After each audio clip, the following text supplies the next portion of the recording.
नमस्कार, मेरा नाम है डॉक्टर पुरु धवन और आज इस वीडियो में हम जानेंगे कि पैरालिसिस पेशेंट जिनको अभी अभी पैरालिसिस हुआ है, जिनमें बिल्कुल चलने की पावर नहीं है, उठने की पावर नहीं है, करवट लेने की पावर नहीं है, वो कौन सी एक्सरसाइज बेड पे लेटे लेटे कर सकते हैं। इसके लिए आज हमारे साथ हैं डॉक्टर संस्कृति, जो फिजियोथेरेपिस्ट हैं, और वो आपकी पूरी की पूरी हेल्प करेगी इस दिक्कत से निकलने के लिए। और आज हमारे साथ हैं महेश जी आज हमारे पेशेंट का रोल निभा रहे हैं और संस्कृति जी इनके साथ मिलकर आपको पूरा गाइड करेंगी। संस्कृति जी, ओवर टू यू। हम पैरालिसिस पेशेंट्स की बात करते हैं। जनरली पैरालिसिस पेशेंट के कॉन्टेक्स्ट में अगर हम देखें तो पेशेंट्स की कोई भी मूवमेंट नहीं होती है और पेशेंट्स बेड रिटर्न रहते हैं। तो इसमें बहुत ज़्यादा डिफिकल्ट हो जाता है केयर गिवर्स के लिए एज वेल एज पेशेंट्स के लिए कि वो एक्सरसाइजेस कैसे करें।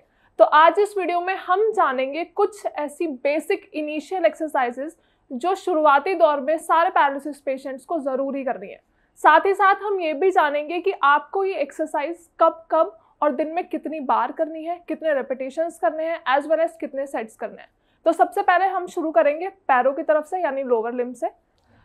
तो सबसे पहले हमें पेशेंट को कंफर्टेबल पोजीशन में लेटाना है। ध्यान आपको ये रखना है कि जो गद्दा होगा वो ज़्यादा सॉफ्ट ना हो। पेशेंट की बॉडी स्थिर रहनी चाहिए, स्टेबल रहनी चाहिए और कंफर्टेबल रहनी चाहिए। तो सबसे पहले हम क्या करेंगे, हम सहारे से पेशेंट के एंकल की मूवमेंट कराएंगे लाइक दिस। तो डॉक्टर साहब, इनमें दोनों को एक साथ करना होता है? हम दोनों को भी एक साथ कर सकते हैं या फिर हम एक एक भी कर सकते हैं।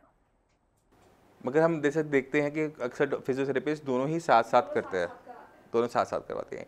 यानी अगर आपको पैरालिसिस है, लेफ्ट साइड का है, इसका मतलब ये नहीं है कि हम राइट साइड की एक्सरसाइज ना करें। जब भी हम एक्सरसाइज करवाएंगे तो लेफ्ट और राइट दोनों की बराबर एक्सरसाइज करवाएंगे, क्योंकि लेफ्ट के ना चलने की वजह से जिस साइड पैरालिसिस हुआ है उस तरफ एक्सरसाइज ना होने की वजह से राइट भी वीक होना शुरू हो जाता है। तो हमने ध्यान रखना है कि जब भी हम फिजियोथेरेपी करवाएं तो दोनों साइड की बराबर करवाएं। अब सेकेंड एक्सरसाइज में हमें क्या करना है, हमें पेशेंट के पैरों को ऊपर की तरफ लिफ्ट करना है, जिसे हम कहते हैं हील स्लाइड्स। अब इसमें हम ये ध्यान रखेंगे क्योंकि हम एक्सरसाइजेस पेशेंट की करवा रहे हैं जिनकी बिल्कुल भी मूवमेंट नहीं है, तो आप सारे एक्सरसाइजेस सहारे के साथ कराएंगे। और कैसे कराएंगे, आपको अपना ये वाला नी बेंड करना है ऊपर की तरफ, करो स्ट्रेट, अगेन सहारे से रिलैक्स। तो डॉक्टर साहब, इसे कितनी बार कर सकते हैं हम? ये एक्सरसाइज हमें 10 रेप्स करने हैं। इनिशियल 10 बार करने हैं इसको, शुरुआती दौर में हम 10-10 बार करेंगे, लेकिन एक साथ नहीं करेंगे, एक एक पैर का एक एक बार करेंगे। अब from the opposite, relax, again relax. अब इस एक्सरसाइज में हमें ये ध्यान रखना है, जब भी हम पेशेंट का घुटना मुड़वा रहे हैं ऊपर, तो बहुत बार ऐसा हो जाता है कि हम फोर्सफुली बहुत ज़्यादा एक्सर्ट कर देते हैं, मतलब हम पेशेंट को बहुत ज़्यादा पीछे की तरफ पुश कर देते हैं। तो पैरालिसिस पेशेंट्स में हमें ये ध्यान रखना है, मसल्स और बोन्स बहुत ज़्यादा स्ट्रॉन्ग नहीं है, तो आपको बहुत ज़्यादा फोर्स नहीं लगाना है और पेशेंट की कंफर्टेबल रेंज में आपको मूवमेंट करानी है। मगर डॉक्टर साहब, जैसे हमने आज सब्जेक्ट को लिया है, महेश जी हैं, उनको हमने मान के चल रहे हैं कि इनके लेफ्ट साइड में दिक्कत है, बट राइट साइड की एक्सरसाइज तो खुद कर सकते हैं जी, है ना? राइट साइड एक्सरसाइजेस खुद कर सकते हैं, लेकिन जनरली ऐसा होता है कि बहुत बार एक्सरसाइजेस पेशेंट ढंग से परफॉर्म नहीं कर पाते हैं। बट जिस साइड पैरालिसिस नहीं उस साइड तो हम करवा ही सकते हैं, उस साइड हम करा बोल सकते हैं कि थोड़ी सी एक्सरसाइज अपने आप कर लो। तो महेश करके दिखाओ जरा एक बार खुद ब खुद, बिना हेल्प के। सीधा करो पैर को अब, ठीक है। तो आपने ध्यान क्या रखना है कि आपका एक बॉडी के एक पार्ट में, लेफ्ट साइड या राइट साइड में पैरालिसिस है, दोनों साइड नहीं है। तो आपने इतनी डिपेंडेंट फिजियोथेरेपिस्ट पे नहीं होना, क्योंकि जब वो अपना फोर्स लगाते हैं तो वो थक जाते हैं। तो आप क्या करेंगे, लेफ्ट साइड जहाँ पे पैरालिसिस है उस एक्सरसाइज को हेल्प से करेंगे और राइट साइड की एक्सरसाइज अपने आप करेंगे। डॉक्टर साहब, नेक्स्ट एक्सरसाइज बताइए। अब हम करेंगे हिप अबडक्शन। हिप अबडक्शन में हमें क्या करना है, पैर बाहर की तरफ लेके जाना है, मतलब पेशेंट जिस पे बेड पे है, काउच पे है, उससे हमें पैर घिसेड़ के बाहर की तरफ लेके जाना है सहारे से। दिस अगेन, फिर से। जब हम कभी भी ऐसी एक्सरसाइज करवाते हैं तो हमने कोशिश ये करते हैं कि पेशेंट से भी दम लग पाए। नहीं लग पा रहा अलग बात, मगर हम अपने पेशेंट को बोल सकते हैं कि उसमें वो सपोर्ट करे। तो जैसे हम पैर को बाहर लेके गए, एक बार डॉक्टर साहब करके दिखाइएगा, पैर को बाहर लेके गए, अब पेशेंट को बोलो कि दम अंदर से दम थोड़ा सा तो लगाए अंदर की तरफ पैर लाने के लिए। तो ये अपनी तरफ से कोशिश करेंगे कि ये लेकर आ रहे हैं, नहीं हो पा रहा तो हम सपोर्ट कर रहे हैं। तो इससे क्या होता है कि जो एक्सरसाइज पहले पैसिव चल रही थी, यानी हमारे करवाने पर हो रही थी, वो धीरे धीरे एक्टिव में कन्वर्ट हो जाती है, यानी पेशेंट खुद ब खुद करना शुरू कर देता है। तो जब भी आपका पेशेंट माना 0 पावर है, तो आपने पेशेंट को कोई एक्सरसाइज करवा रहे हैं तो उसको बोलिए कि अपना दम भी लगाए। अब हम करेंगे सिंगल लेग रेस, मतलब सीधा पैर आपको ऊपर की तरफ उठाना है।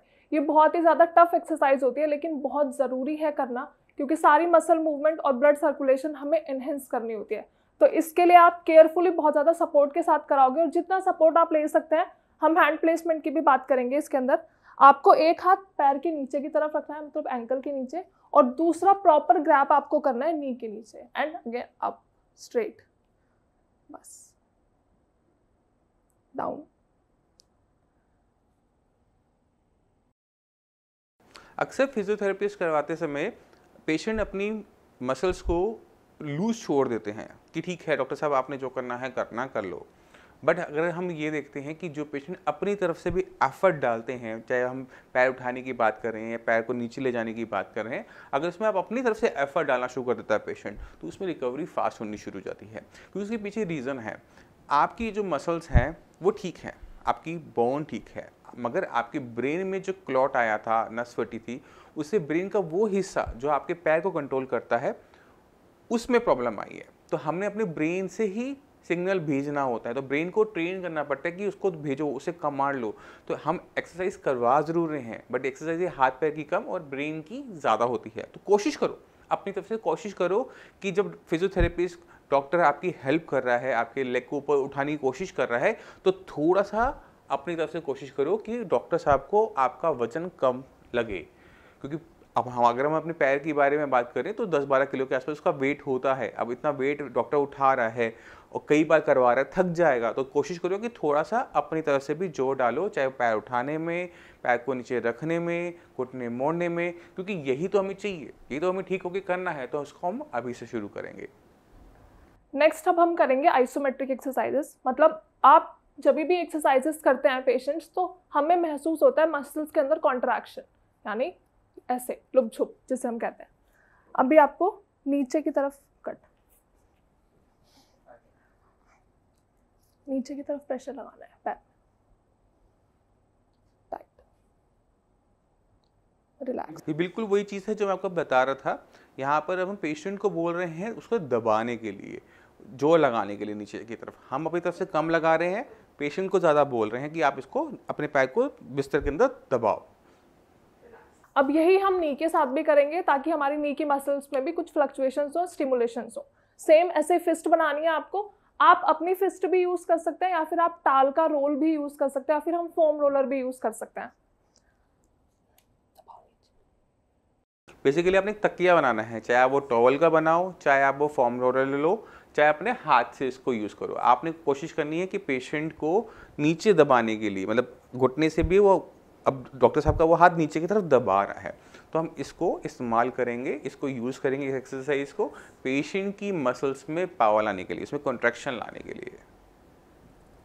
नाउ दोनों घुटने एक साथ ऊपर की तरफ बेंड करने हैं, रिलैक्स। अब इस एक्सरसाइजेस को कराते टाइम हमें ये ध्यान रखना है कि पेशेंट्स के एंकल हवा में नहीं होने चाहिए, मतलब मोड़ो, मतलब हमें ये नहीं कराना है पेशेंट्स का कट पैर नीचे रगड़ा खाते हुए जाना चाहिए, मतलब बेड से टच होते हुए ऊपर की तरफ जाना चाहिए। आपने पैर को बिस्तर से नहीं उठाना, आपने इसे घसीटना है, क्योंकि इसमें ताकत थोड़ी सी कम लगती है, बैलेंस बना रहता है। Relax. Now next and the last exercise, अब हम करेंगे नी रोल्स। मतलब आपको दोनों घुटनों को एक साथ रखना है, लेकिन सपोर्टिवली रखना है, क्योंकि हम पैरालिसिस पेशेंट के लिए एक्सरसाइजेस कर रहे हैं। उनकी मसल्स इतनी ज़्यादा स्ट्रांग नहीं होती, तो बहुत बार पैरों की मूवमेंट अच्छे से नहीं होती। तो अब हम इसे ध्यान से समझेंगे कैसे करना है। दोनों घुटनों को ऊपर की तरफ मोड़ेंगे, और अब आपको दोनों नीज एक साथ रोल करना है, लेफ्ट एंड राइट। ये हम इसलिए करते हैं कि पेशेंट को बिस्तर से उठने बैठने में दिक्कत ना हो। ये हेल्प करता है आपको करवट लेने में। अब आप सोचो कि आप अगर बिस्तर पर हो, आपको उठना है, खड़ा होना है, तो आपको क्या एक टाइम में तो एक थोड़ा सा रोल करना पड़ता है, फिर पैरों को आप नीचे करते हैं, फिर आप खड़े होते हैं। तो ये जो एक्सरसाइज है पेशेंट की बैक की भी एक्सरसाइज करवाती है और पेशेंट को रोल होकर खड़े होने में हेल्पफुल रहती है। तो अभी हमने जितनी भी एक्सरसाइज देखी डॉक्टर साहब ने हमें बताई, इनके आपने 10-10 के सेट करने हैं। दिन में 2 बार कोशिश कीजिए कि पेशेंट को करवाएं, मगर आपने इस पे डिपेंडेंट नहीं रहना। आप इसके साथ पेशेंट को खड़ा करके चलवाने की कोशिश ज़रूर करेंगे, चाहे आपको पेशेंट का पैर को घसीटना पड़े, पैर को पीछे से धक्का देना पड़े, क्योंकि ये ज़रूरी है। अभी हमने सारी एक्सरसाइज हर एक मसल की अलग अलग उस सेट में की, अलग अलग तरीके से की, मगर जब हम चलते हैं तो हमें सारी की सारी मांसपेशियों की सारी मूवमेंट की आपस में इंटीग्रेशन चाहिए होती है कि हम सारी की सारी मूवमेंट्स को सिंक में लेकर आ सकें, उनके बीच में एक लेकर आ पाए। और उसके लिए हमें वही काम करना पड़ता है जो कि हमने बाद में करना है। हमने पेशेंट को ठीक करके क्या करना है, चलवाना है ना, तो हम पेशेंट को खड़ा करके कोशिश करेंगे कि दिन में आधा घंटा पौना घंटा, चाहे हमें सहारा देना पड़े, चाहे हमें उनके पैर को घसीटना पड़े, धकेलना पड़े, कोई फ़र्क नहीं पड़ता, बट पेशेंट को हम जितना हो सके, जितनी जल्दी हो सके चलाने की कोशिश करेंगे। उससे क्या होता है, जब हम खड़े होते हैं तो हमारा सारा का सारा वेट हमारी लेग्स में जाना शुरू करता है। हमारे बॉडी को कितना वेट संभालना है, कहाँ डिस्ट्रीब्यूट करना है, वो हमारे ब्रेन को समझ में आना शुरू हो जाता है। तो एक्सरसाइज फिजियोथेरेपिस्ट अलग जगह है और आपने पेशेंट को चलाने की कोशिश डे 1 से ज़रूर करनी है। तो मैं उम्मीद करता हूँ इस वीडियो से आप काफ़ी कुछ समझ गए कि ऐसे पैरालिसिस पेशेंट जिसको अभी अभी हुआ है, ज़ीरो पावर है, वो कैसे अपनी लेग की एक्सरसाइज फिजियोथेरेपिस्ट करवा सकता है, वो भी पैसिव मूवमेंट के अंदर। और यही पैसिव मूवमेंट धीरे धीरे एक्टिव में कन्वर्ट हो जाती है। फिर भी आपके माइंड में कोई भी डाउट हो, कुछ भी पूछना चाहते हो कि किस तरह से पैरालिसिस पेशेंट में इंप्रूवमेंट लेकर आते हैं, उसके लिए आप हमारे डॉक्टर से कॉन्टैक्ट कर सकते हो। अब मैं चाहता हूँ कि कुछ आप पैरालिसिस पेशेंट से मिले जिनसे उन्होंने हमारी हेल्प लेके किस तरह से अपनी बीमारी को हराया है, उसको आप समझ पाएंगे, देख पाएंगे और खुद ब खुद समझ जाएंगे कि हर एक चीज़ की अपनी एक अलग इंपॉर्टेंस है और हर एक चीज़ को अगर गहराई से समझ के हम काम करेंगे तो पेशेंट में तेज़ी से इंप्रूवमेंट हमें देखने को मिलेगी।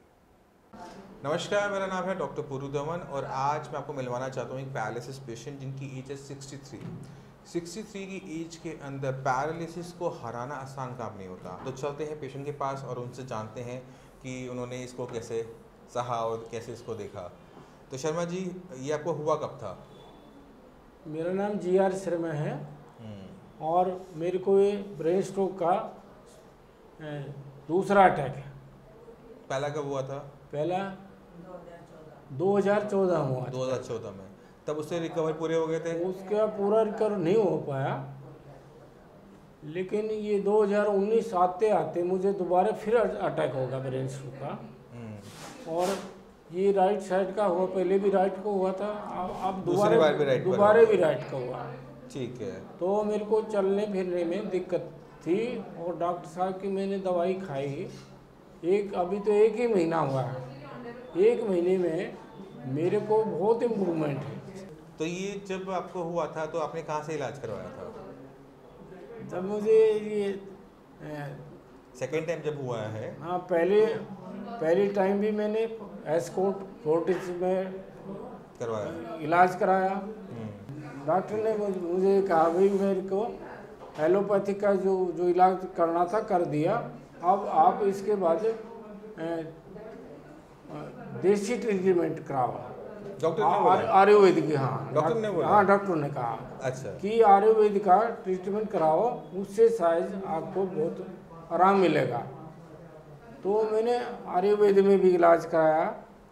अब सेकंड बार टाइम हुआ मुझे, तो मुझे डॉक्टर साहब जो संजीवनी, इनसे मुलाकात हुई, तो इन्होंने 1 महीना हो गया मुझे दवाई खाते खाते, जिससे मुझे बहुत आराम है। और मैं आज दोबारा से 1 महीने की दवाई फिर दोबारा लेने आया हूँ, तो इससे मेरे को लग रहा है कि मैं कंप्लीट ठीक हो जाऊँगा।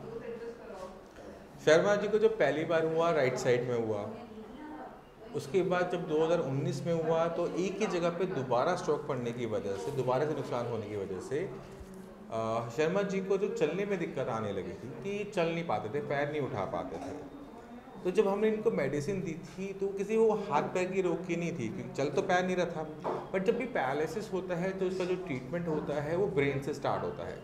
अगर आपके ब्रेन का एक हिस्सा डैमेज हो गया है तो हमें वहीं पर ही रिपेयर अप करना पड़ता है। तो जो हमने आपके ब्रेन के साथ किया, हमने किया था न्यूरोप्लास्टिसिटी। न्यूरोप्लास्टिसिटी के अंदर हम क्या करते हैं कि हम ब्रेन को दोबारा से अपने अंदर विकास करने की क्षमता देते हैं। वो दिन याद करो जिस दिन आपको हुआ था, उस दिन आपका हाथ नहीं चल रहा था, पैर नहीं चल रहा था, मगर अगले 6 महीने के अंदर हाथ भी चलने लगा और पैर भी चलने लगा। ऐसा सारे पैरालिसिस पेशेंट के साथ होता है। दिक्कत पहले 6 महीने में नहीं आती है, पहले 6 महीने में मैक्सिमम लोग अपने आप ठीक हो जाते हैं। दिक्कत आती है उसके बाद 6 महीने के बाद, 6 महीने कि जब ये न्यूरोप्लास्टिसिटी, जब दिमाग की विकास करने की क्षमता बंद हो जाती है। आपका एक जख्म हुआ तो कुछ टाइम में वो भरेगा, अगर वो टाइम से नहीं भर पाया तो वो नासूर बन जाता है। ऐसे ही कुछ आपके ब्रेन के साथ होता है। जब दिमाग में चोट लगी, पहले 6 महीने में भर गया, अब चलने लग गए, हाथ चलने लग गया, ठीक है, नहीं चलता ना, तो वहाँ पर दिक्कत हो जाती है। तो वहाँ पर हमें दोबारा से दिमाग के अंदर विकास करवाना पड़ता है। जब वो डेवलपमेंट स्टार्ट होती है तो आपके अंदर चेंजेस आने शुरू हो जाते हैं। वही आपने देखा, अब आपने इनकी पहले वाली वीडियो देखोगे, बाद वाली वीडियो देखोगे तो उसमें आपको खुद ब खुद ज़मीन आसमान का फ़र्क नज़र आना शुरू होता है। ये इसलिए होता है कि जब हम सही तरीके से सही जगह पे काम करते हैं। तो जो बाकी जो पैरालिसिस पेशेंट हैं उन्हें कुछ कहना चाहोगे? बहुत जल्दी है, मैं मानता हूँ बहुत जल्दी, कभी 1 महीना हुआ है, बट 1 महीने की इम्प्रूवमेंट देख के कुछ कहना चाहोगे उनको? नहीं, ऐसा है डॉक्टर साहब का इलाज 1 महीना होगा, मुझे इंजेक्शन भी दिए हैं कुछ और दवाइयाँ भी दी हैं। मुझे फीलिंग ये हो रही है कि मैं जल्दी रिकवरी आपकी और कर लूँगा और जल्दी से मैं ठीक भी हो जाऊँगा एकदम से। ठीक तो आप हो गए हो? हो गया। एक बार चल के दिखाना इनको अभी सबको। ठीक है।